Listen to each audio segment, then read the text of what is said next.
year shape up to you in terms of whether there will be more opportunities or if it's going to get tougher?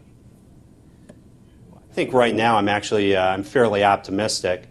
Certainly there are a lot of issues, both U.S. and globally, but I'm optimistic because of what we started to see emerge in the last year in this country.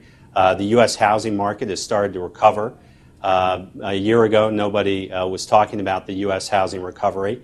Now we've really started to see that emerge, and housing is the first step. Auto in the U.S. has also been very strong, and those indicators have been backed up by improved consumer confidence.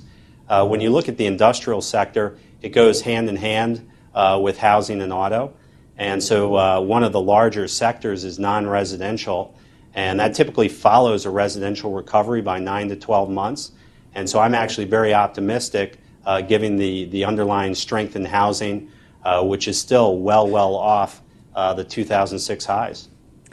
Now, within the fund, you've got broad diversification in terms of types of industrials, machinery, aerospace, industrial conglomerates.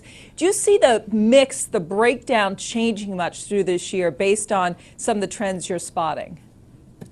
I think so. I think if you were to look at how it's changed over the last several years, it's always evolving, but I think it's just that, it does evolve. And so I don't own a lot of defense exposure. I think the fundamentals in that sector had peaked. It's a different cycle than others, and so that provides opportunity. But the revenues in that sector and the margins were at 10-year highs.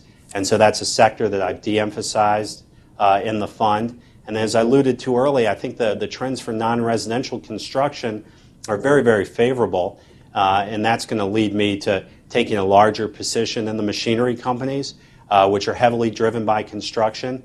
And so the continued growth in residential paired with a recovery in non-residential, I think will benefit the machinery sector.